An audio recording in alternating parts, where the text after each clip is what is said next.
Hello, and welcome back to the Ever Changing World podcast.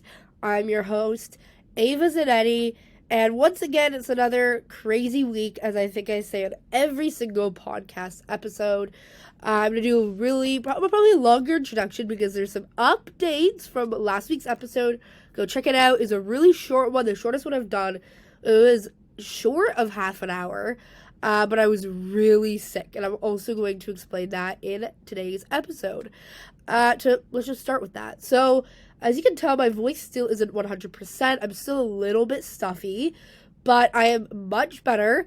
Last week, I thought I had COVID, the big, scary coronavirus, but I didn't have COVID. I took 2 rapid tests, both were negative, but then I took a PCR test, the one that is kind of the Hail Mary that tells you if you do or not, and I didn't have COVID. I was negative. I was 100% positive I did, and it was 100% negative. So, I don't have COVID, which is great, of course, but I had something really bad, and I definitely had the flu, or just some sort of viral infection that was really, really bad. The first day, which was Tuesday, actually, which is when I recorded the podcast, and I was so done. I was passing out. I had chills. I sat in front of a heater for a whole hour and a half, and I was falling asleep in front of it. It was just not good. My throat was so bad. I could actually speak that day. Then my voice started going. I was online the whole week for school. Luckily, my school still does online school. And it was really bad. And then today, I'm still online for school, but I'm going back tomorrow, and I have 2 tests to catch up on for science and math. So I'm actually recording this podcast episode while I'm at home doing online school. It's currently my lunch break, but I did eat a really heavy snack when we had a little bit of a break there. And I'll be eating during my next class because my laptop also has issues, which has just been so great to deal with.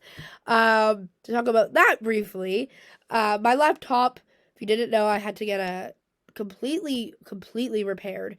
I had water damage in it, and I think every single part of my laptop was fixed, including the keyboard. Like, everything's new. So it was basically a new laptop, but it wasn't as expensive as it would have been because we had Apple Care and all of that jazz.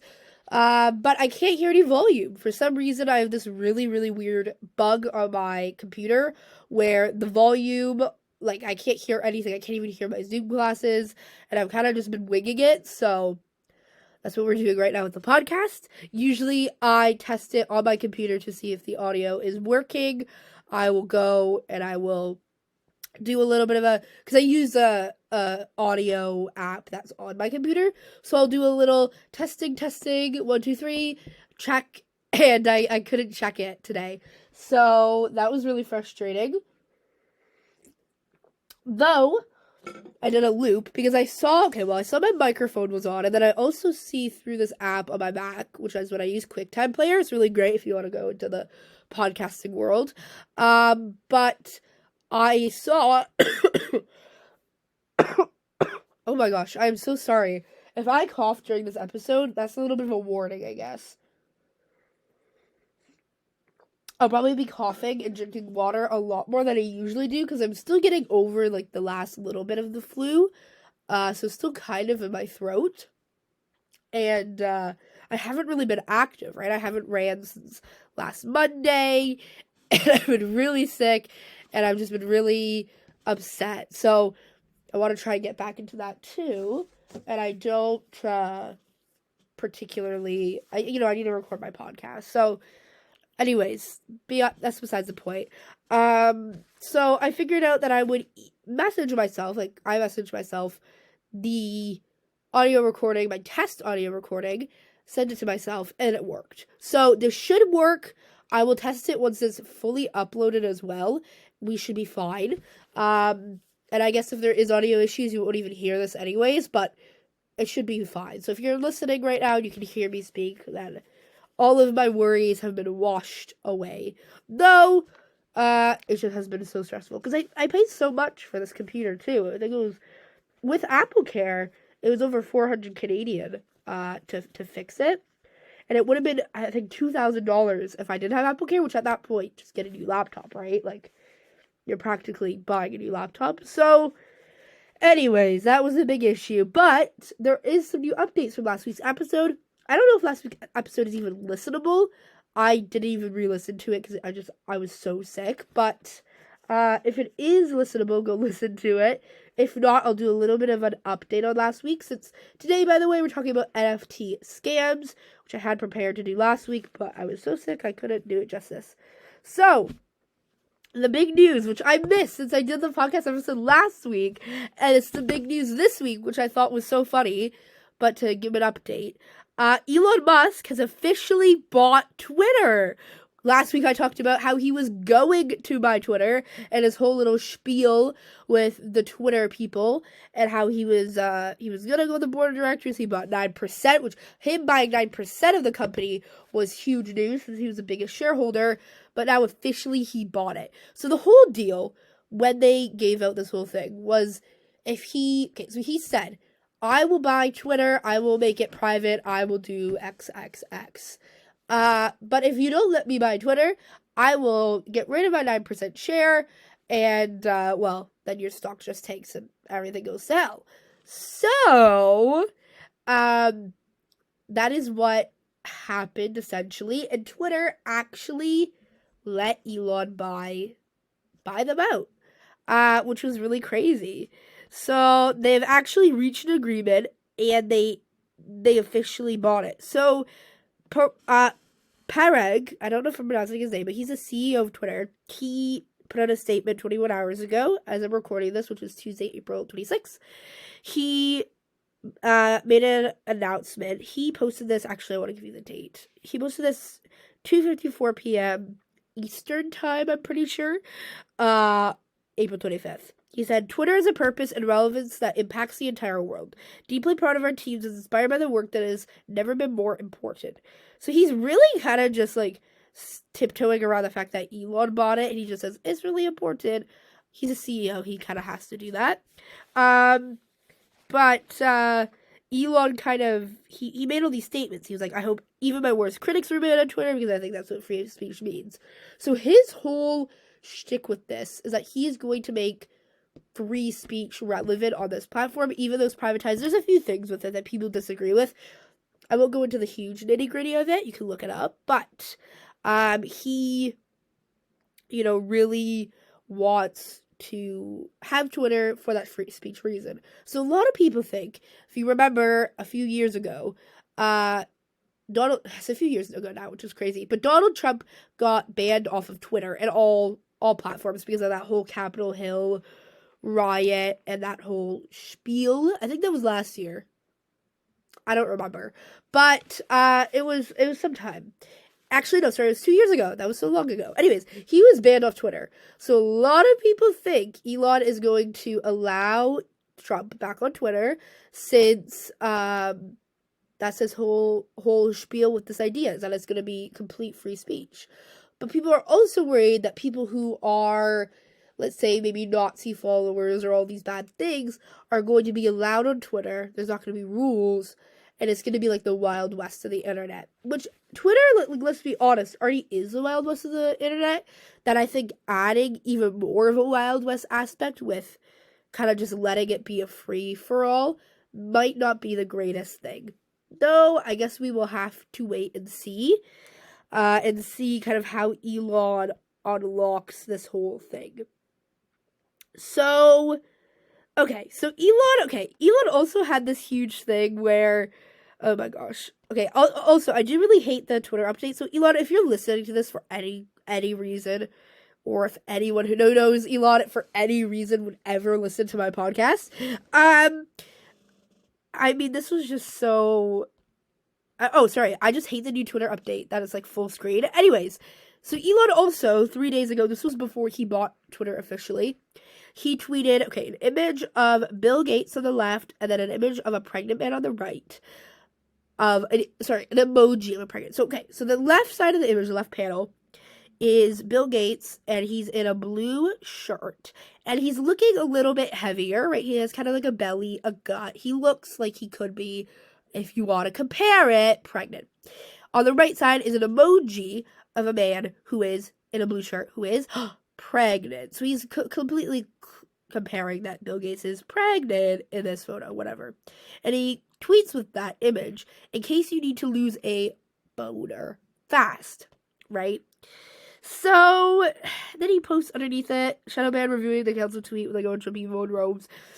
It was very interesting, and the whole response was, Bill Gates shorted the stock, and he shorted a lot of money with the stock.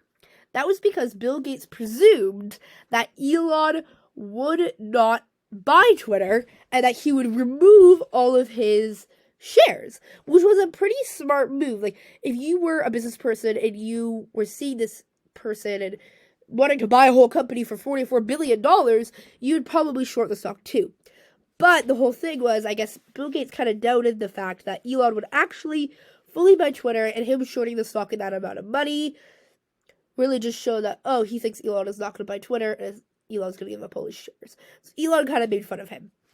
And then he said, moving on, like a day later, and then the quote tweet, I guess, underneath it says, in brackets, for making fun of Gates for shorting Tesla, right, while claiming to support climate change action. So the whole thing was he shorted Tesla. Sorry, he shorted Tesla, not Twitter. That was the whole thing. I got it mixed up there. So the fact that he shorted Tesla was actually even more of a hit, because he thought I think he really just thought if Elon had got Twitter or Elon didn't get Twitter, the stock would go down. It would plummet. So he ended up shorting Tesla. And shorting means that you think that the stock is just going to go down in value. So by him by shorting it for whatever reason it was, specifically on Tesla, is kind of a hit at Elon, but also a hit at the whole climate change issue, which is what Elon is getting at here. So that was also the really big factor within this whole Twitter finanza, where, you know, he was just like, he shorted Twitter. I mean, sorry, not shorted Twitter. He shorted Tesla, which is even bigger, right? And I think that was really kind of important. Anyway, so he just tweeted out a new thing 20 hours ago, which he tweeted, let me give you the specific time, 3:43 p.m. yesterday, which is the 25th.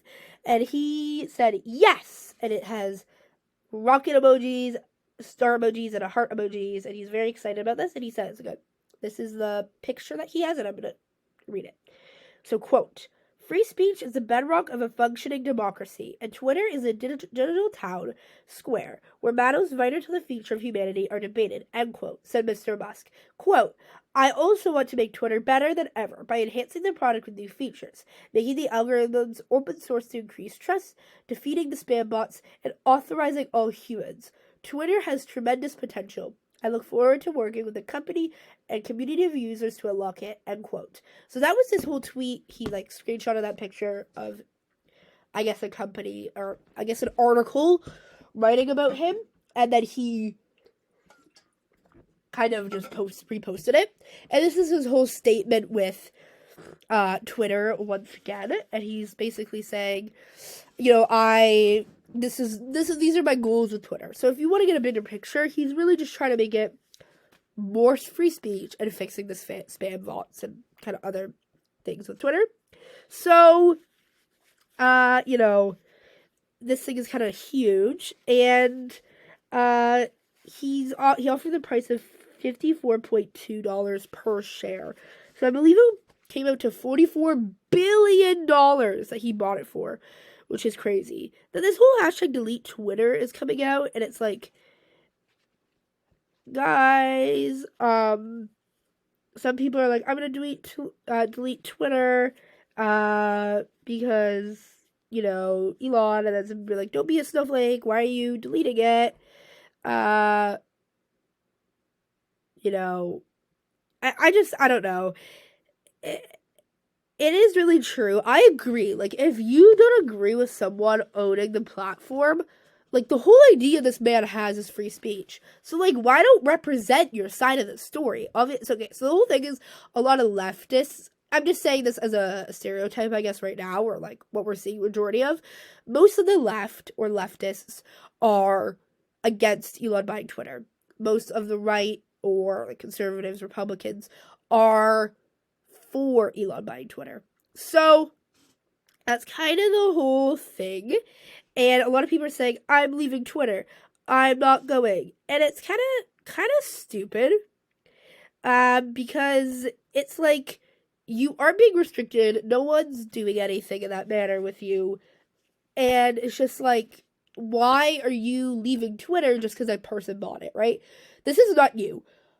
Jeff Bezos owns the Washington Post, right? Billionaires and people in power have owned news sources and big companies forever. Disney, the whole corporation, owns like every single corporation in existence. There's like 5 big corporations that own an umbrella of other companies. Like, it's not new for this to happen. The monopolization of power and speech and money is prevalent all throughout our society. So people freaking out that Elon bought Twitter really seems crazy to me, right? Like, it's like, why are you freaking out so much about Elon buying Twitter when this has just happened everywhere? Like, the news sources that you listen to are probably owned by a huge corporation, not owned by the government. Like, free speech, really, in this sense, like, I think in a lot of ways it really isn't really prevalent anywhere in a society if you really want to get to the free speech. So Elon trying to make it more free speech,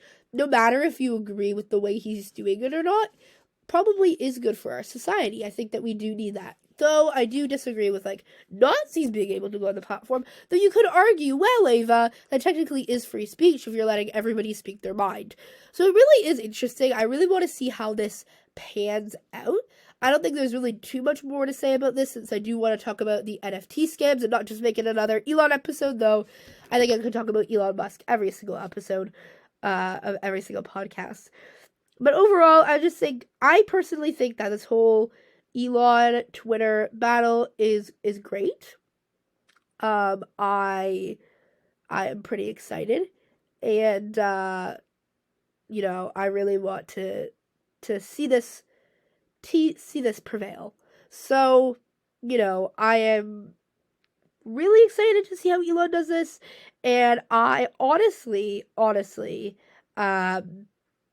you know, love that Elon is actually, you know, going. Okay, someone tweeted, this is kind of funny. Someone tweeted, I need to comment on this. This is so exciting. Someone tweeted, I just saw this on my feed while I was talking.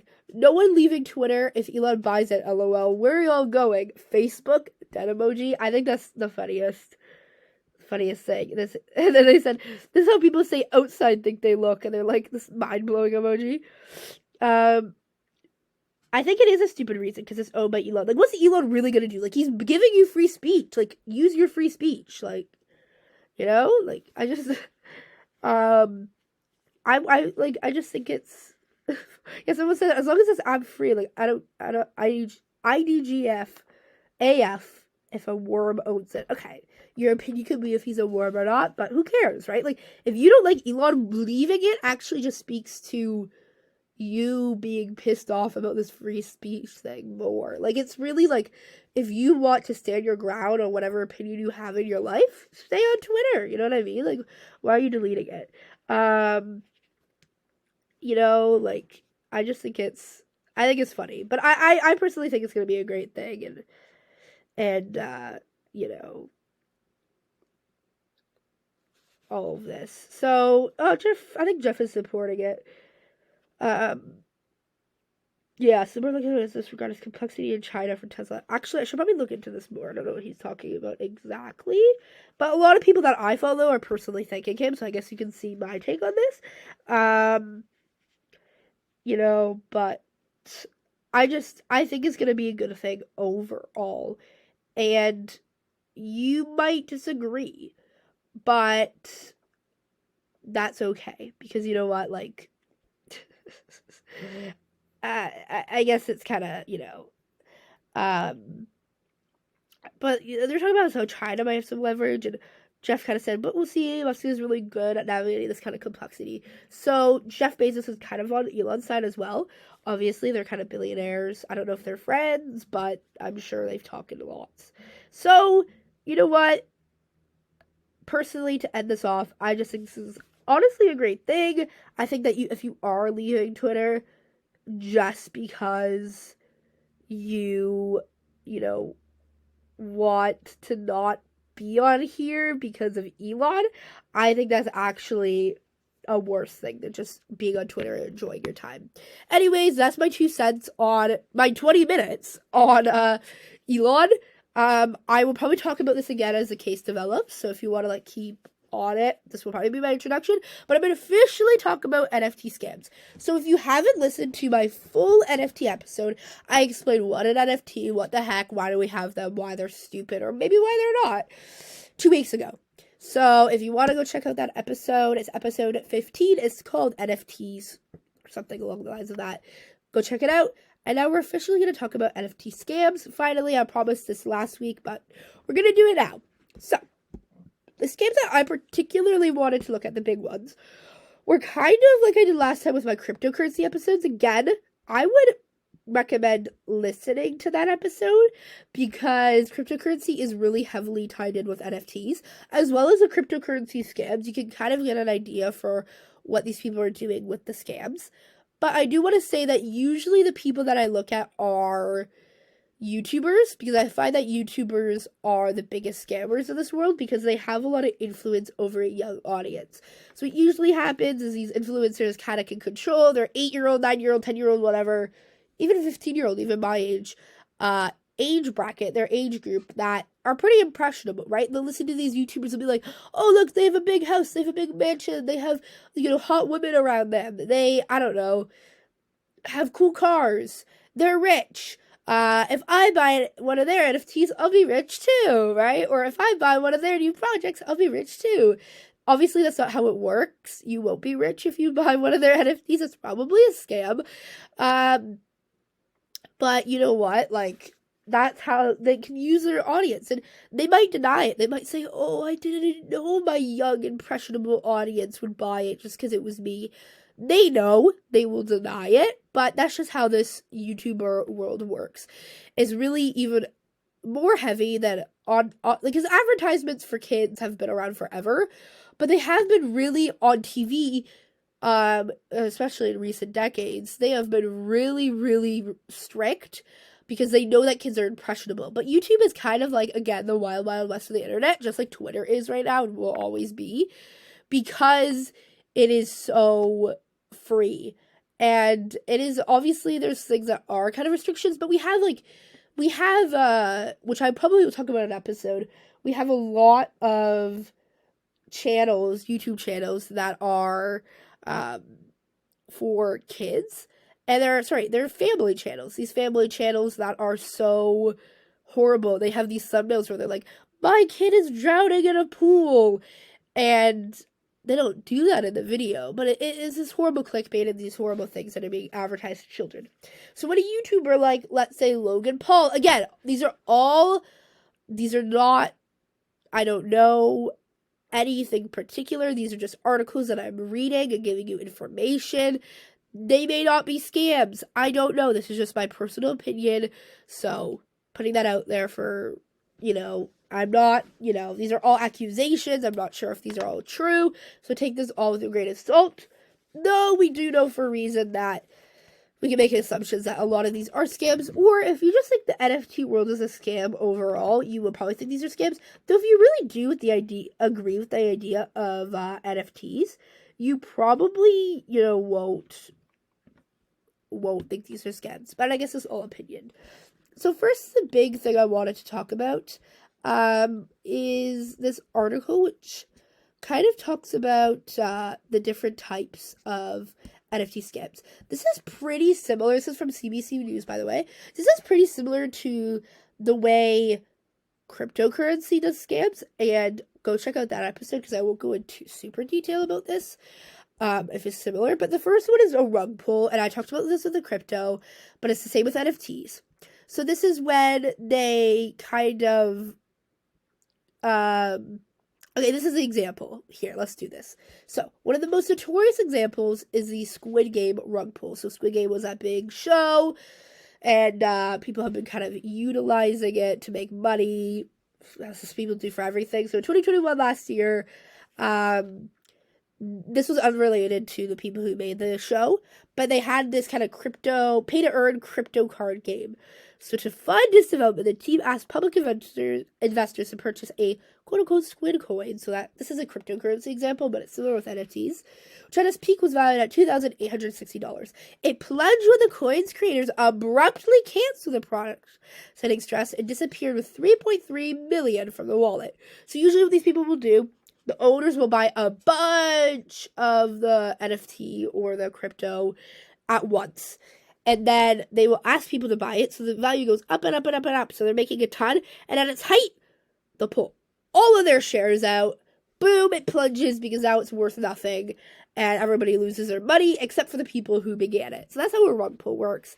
And the thing with crypto and NFTs is you can see when a rug pull happens. So someone says, it's not even an infinite scam, it just scales well. So, the smaller projects, it can kind of happen multiple times. So it might look like it's going up and down, but it's not. It's just a rug pull. The other one is wash trading. So this is with NFTs. It can be a frustrating experience. So some NFTs sell for millions, while others gather digital dust, etc.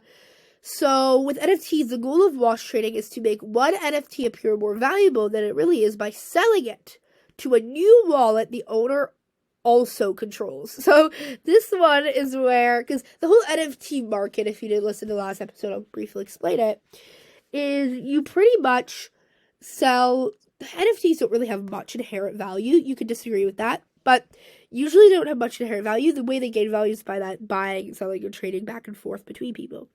So they'll do, you can't see who owns this, but they might get a friend or someone to, or even their own, to buy the NFT to make it look like it's higher price. So people are like, oh shoot, look how expensive it is. It's worth a lot. And then that's how they get their money. And then the other one is a pump and dump. This also is with crypto. This is huge. And this is kind of these petty, similar to the penny stock scams. So this is kind of misleading statements and misrepresenting investor demand. So, saying, oh, there's a lot of potential later. So most U.S. states as well as federal government prohibit similarly manipulative stock market scams, but crypto investors lost millions last year to pump and dump schemes. So because NFT world and the crypto world is still very nuanced and the government doesn't really have any control of it, because that's kind of the whole point, these scams still happen. And because NFTs are bought with cryptocurrency, you'll see a lot of connection with crypto and NFTs. So if you don't know anything about crypto, again, go listen to the cryptocurrency and the cryptocurrency scam episodes, which are both on the podcast channel. That's why I talked about those a really long time ago. I promised to talk about the NFTs for a really long time, so I finally talked about it.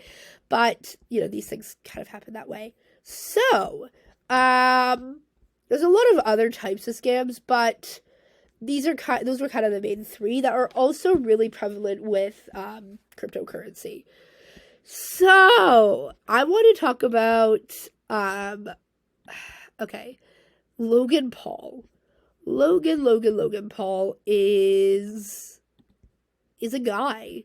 Go look up Logan Paul if you don't know who he is. So this was last year, October 1st, 2021. Actually, no, this was a few months ago. That's a lie. A few months ago from where I am right now. Like half a year ago.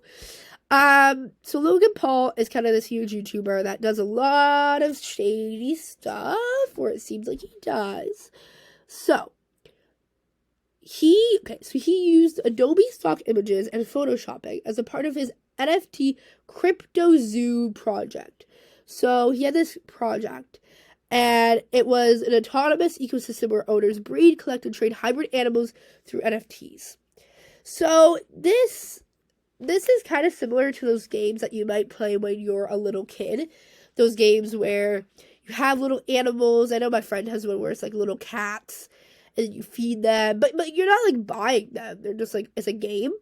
But you can purchase stuff. It's like that, but with NFTs, which is really weird and confusing. It's like a forever growing zoo, I guess, like is what I see called it. So they're like, what really happened? So This project gained a considerable amount of following through social networks. So at first it looked really promising like anything else, but it was a complete disaster with his team. And they were criticized for allegedly using photoshopped Adobe stock images.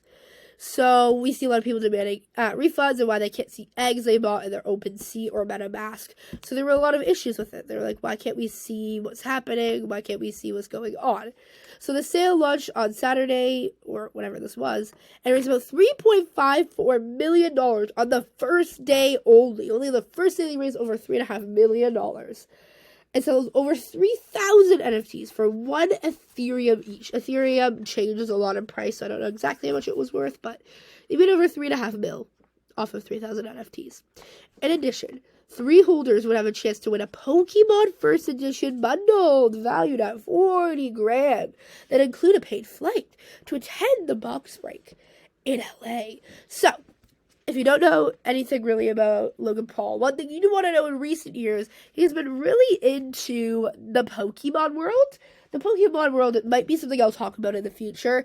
This is where these Pokemon cards that we used to play with as kids are super high value. The one Pokemon card I know I hear all the time is the Charizard. The Charizard is such a big deal in this world. I don't know why. It's just worth a lot of money because it's rare. They didn't make many of the cards. That's kind of the whole idea with that. So with the Charizard or really any of these big Pokemon cards, they've been worth a lot of value, especially if you take care of them properly. Kind of like Beanie Babies, how those were worth a lot, or anything like that. You might find it stupid as a kid's thing, but they, do become a lot. So, it was a first edition bundle valued at $40,000 that they were promising that 3 holders would have a chance to win, which is a really weird thing. And a paid flight. So he's also a boxer. He's been boxing, so I'm assuming it's a boxing event. Not sure. So Paul's NFT sale was incredible because it brought kind of celebrity and blockchain and NFT together. And he became one of the most successful sales in history, earning $1 million in sales in the first 30 minutes, which is crazy. So, it kind of seems like a scam. This article isn't giving me too much. I want to look up another article. Though he has a new baby scam that people are kind of wondering about. I hope you didn't hear any of that. There was a video playing. I don't think you could hear it because my computer can't hear anything. So, I think it's fine. Anyways, so, Logan Paul Crypto Zoo. I want to see if this, because I don't think it, a lot of people are saying it was a scam. I want to see some images. Yeah, it looks like a scam. I haven't heard about this, and this was only a few months ago. It doesn't really seem real, or whatever he did with it, so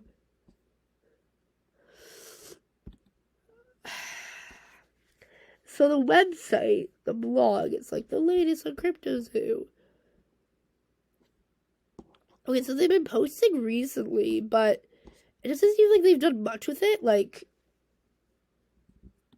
it's just, I don't know, it's just this egg. So there's 10K eggs, 400K market cap, which is much, 20K plus players. So September it launched, November hatch. I'm confused. CryptoZoo, can you give me some information? Anyways, this might not be a scam, but to me it seems like a scam. So, take that as you will, I guess. So it says there was improved stuff. They have other things coming soon, so it doesn't seem like as much of a scam as I've seen, but obviously a lot of money is going to Logan, so no matter what it is, it's really beneficial for him to promote this. We know he had his Zwink cryptocurrency coin, which allegedly he was involved with, though there was a lot of signs pointing to him, and that was definitely a scam. It was a pump and dump scheme. So, the whole scam with this was that he was ripping off Adobe stock images, and the whole idea of the NFTs was that they're original and all this stuff. And,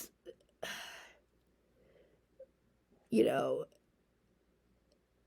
it's a lot of stock images that he was like ripping off, and they're like, he's not talking about it. And CoffeeZilla, who's a huge guy who talks about this stuff, was like, don't support this cloud project. All of this. So, you know, technically you could use it though. It was like, you know, you can technically use it, but he hasn't responded to accusations. It slowed down momentum. But it was really big, actually. So, you know what? I guess good for him. I don't really know much more about it. So, we're going to stop with the Crypto Zoo and talk about his new NFT project called 99 Originals. Oh my god.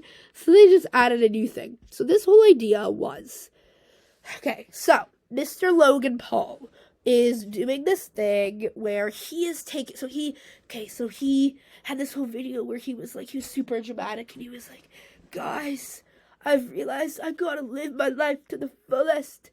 And it kind of seemed like to be honest, in my opinion, it seemed like a ploy. It almost seemed like an indie coming of age film.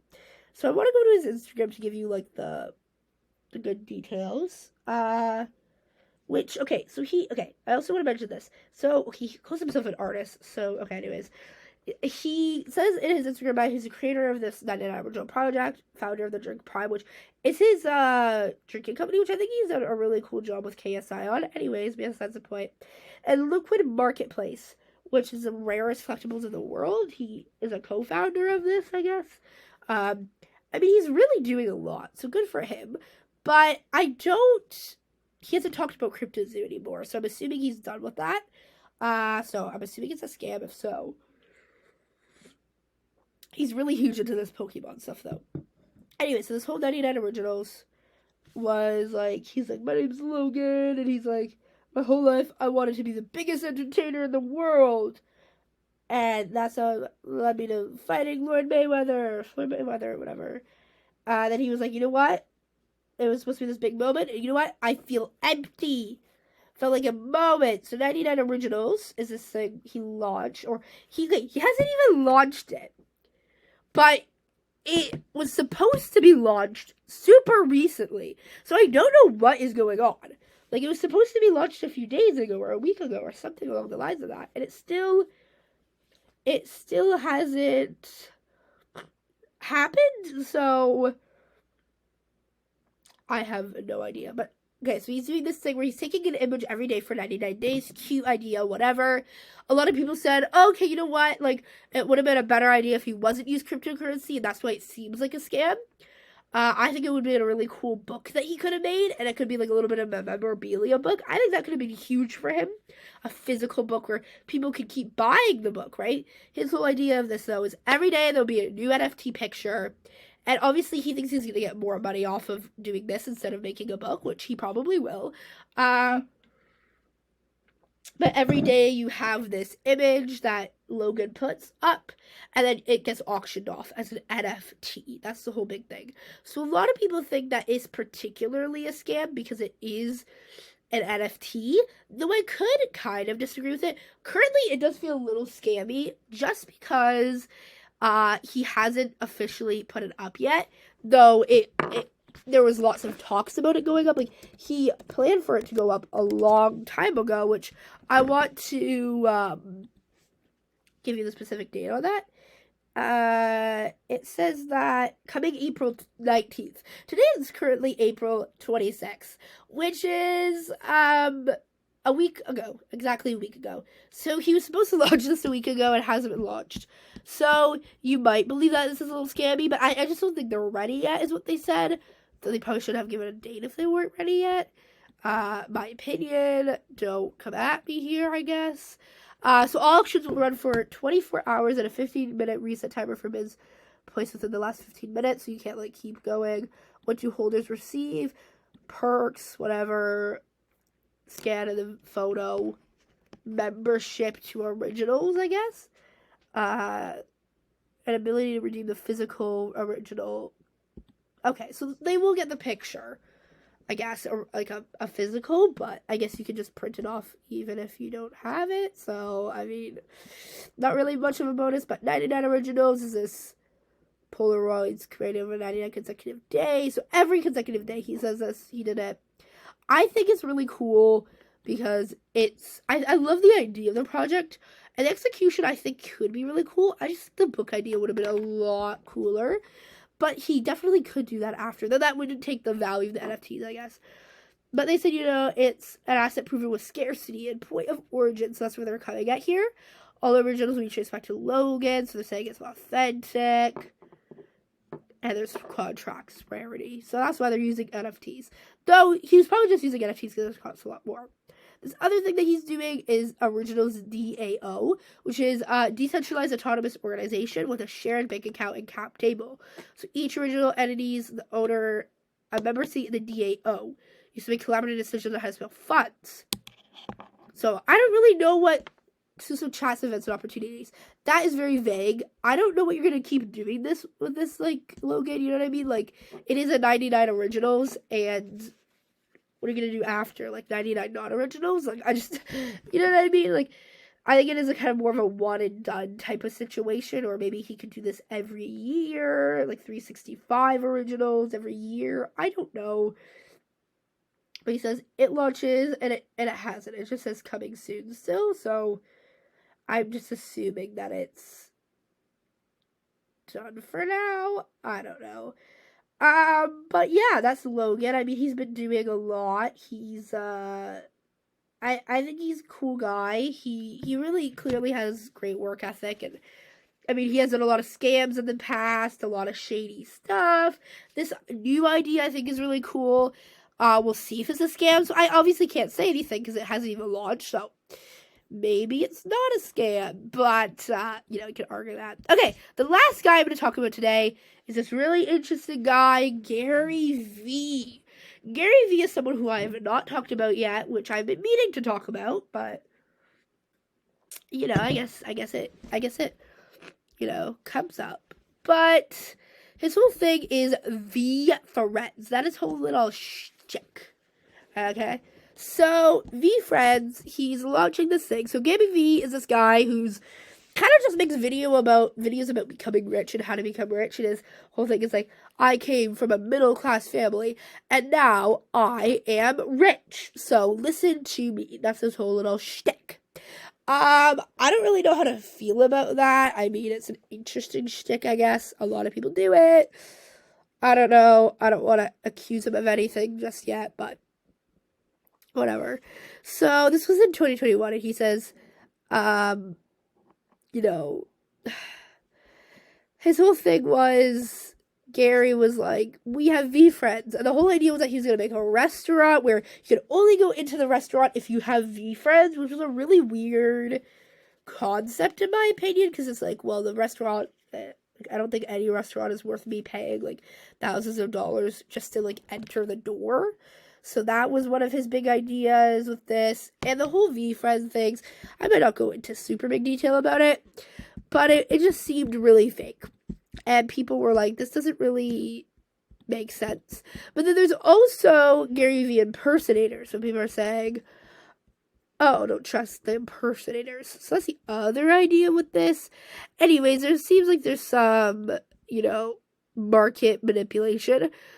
And people are saying, oh, he's kind of weird. And, a lot of people just, he seems like, the whole idea too is that he seems like he's just following the next big thing, right? He seems like he's following NFTs because they're going to get him more wealthy right now, and he can use his impressionable audience, because a lot of kids kind of follow him again, like all these people. He also kind of seems like he wants to do this and talk about it and all of that.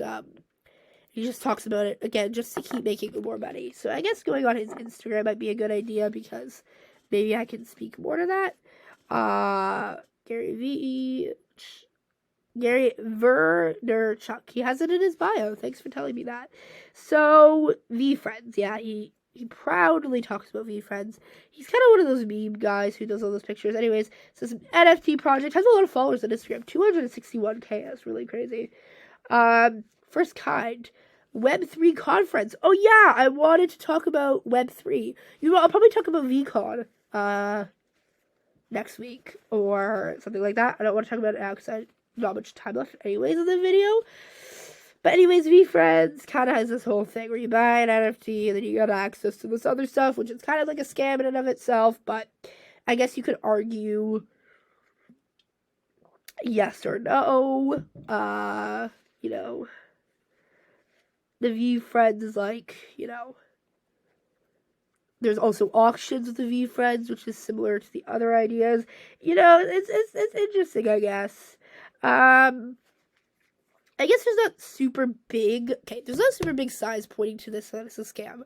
In my opinion, it seems like a scam because it really just seems like he's using his audience to just get more money off because he knows, I have a big audience, I could just get a lot of money off these people and kind of keep doing this kind of scam.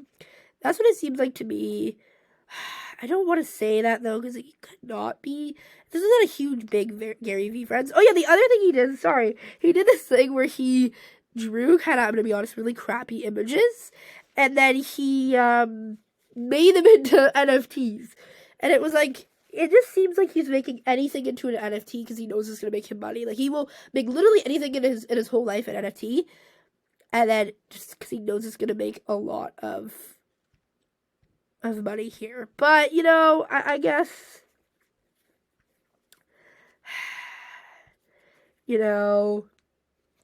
I guess you could argue it in a lot of different ways.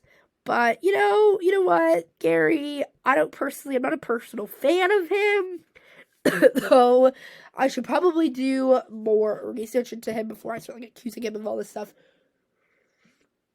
But based on what I know, it really just seems overall Gary Vee as a person, it seems like he's going to be someone who monetizes any single part of his life. And he made this Emerald Part 2 of the VeeFriends, Series 2, so he keeps making series with them. So it's just kind of an ever-growing money kind of thing, and that's another big part of it, I guess. So, yeah, I don't personally, he just seems like he does a lot, he follows the money, and you could call him a shill, I guess, for that, but I guess it's all dependent. So, yeah, I think that's about it with the NFT episode. I don't think there's a few other articles I want to look at, but those are the two main people I want to talk about. Logan and Gary Vee. As a little bit of final thoughts at the table overall on today's episode. First for the NFTs, because I'm still talking about it. I think NFTs are something that you just really need to be careful with. I'm sure I'll do more episodes on NFTs and cryptocurrency in the future. Probably not for a while, though, because I've kind of out-talked it so far. But I think that there is a lot that you can... Okay, there's a lot of benefits and downsides to NFTs and cryptocurrency. NFTs, I think, are way more of a scam than crypto is. I believe way more crypto than I do in NFTs. NFTs, it just seems like a stupid concept to put on a ground in general. So until I see more that's done with it and see more innovative things that are done with it that you couldn't do with regular, I guess, other things, it just doesn't seem right to me. Because it's like, you buy an NFT and you have access to something. Well, that's like buying a membership. Like, it's the same thing, but you just have a picture and it's on crypto.